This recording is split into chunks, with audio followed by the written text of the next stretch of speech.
काफी सारे दूसरे डीमंस वी के साथ जबरदस्ती कर रहे थे, उसके कपड़े फाड़ रहे थे, लेकिन वी ने कैसे भी करके अपने हाथ छुड़वा लिए और वो भागने लगी। लेकिन उन डीमंस ने वी पे अपनी पावर से इस्तेमाल की तो फिर वी नीचे गिर पड़ी और उसके पास जो होली ग्रिल था वो भी बाहर गिर गया और वी का डार्क सोल स्टोन वापस आ गया। इसका मतलब उसकी पावर्स वापस आ गई। तो फिर बाकी डीमंस डर के मारे भागने लगे, लेकिन वी ने किसी को भी भागने नहीं दिया, अपनी पावर से उसे खत्म कर दिया। फिर बारी थी टेरेसा की, वो उस पे अपनी आइस पावर इस्तेमाल करती है। टेरेसा भी उसके साथ फाइट करने की कोशिश करती है, लेकिन वी की पावर्स के आगे उसकी पावर्स कुछ भी नहीं थी। तो फिर टेरेसा उससे माफी मांगने लगी कि प्रिंसेस, मैं मरना नहीं चाहती, मैं अब आगे से ऐसा नहीं करूंगी, प्लीज प्रिंसेस मुझे मारो मत। वी कहती है कि तुम्हें अपनी गलती समझ में आ गई है तो ये अच्छी बात है, मैं तुम्हें माफ कर देती हूँ। टेरेसा तो खुश हो गई कि सच में आप मुझसे नफरत नहीं करती। वी ने अपनी स्वॉर्ड से टेरेसा को खत्म कर दिया और कहा कि ऑफ कोर्स मैं मरे हुए लोगों से नफरत क्यों करूंगी। अभी दोपहर हो गई थी तो फिर वो सोच रही थी कि मुझे जल्दी से वापस जाना होगा।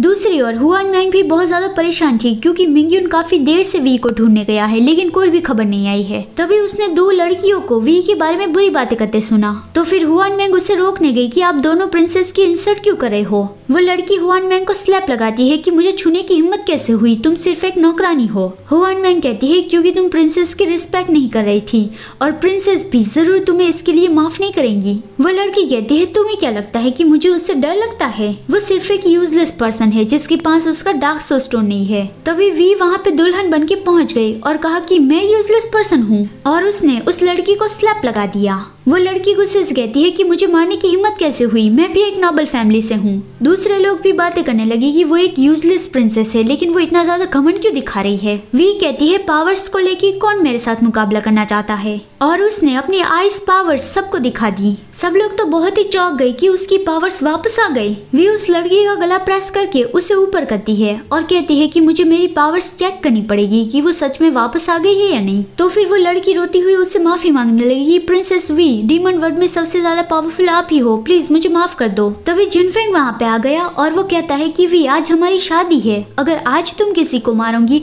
तो फिर ये बुरा कहलाएगा। वी ने उस लड़की का गला छोड़ दिया और कहा कि अब जबकि आज मेरी शादी है तो फिर मैंने फैसला किया है कि मैं तुम्हारी जान बख्श दूंगी। वो लड़की उसके आगे घुटनों पे गिर पड़ी और वो कहने लगी कि प्रिंसेस आपका बहुत बहुत शुक्रिया। फिर जिनफेंग वी के पास आया और कहा कि वी आज इस वेडिंग ड्रेस में तुम बहुत ही कमाल की लग रही हो। वी ब्लश हो गई और कहती है कि हाँ मैं जानती हूँ, और वो सोचती है कि मैंने हजारों बार हमारी शादी वाला सीन इमेजिन किया है और मैंने जैसा इमेजिन किया था उसकी स्माइल बिल्कुल वैसी ही है, लेकिन फर्क सिर्फ इतना ही है कि हम दोनों अभी साथ खड़े हैं लेकिन फिर भी हमारा दिल बहुत ही ज्यादा दूर है। फिर जो सारी रस्में होती है उस तरह से उन दोनों की शादी हो गई।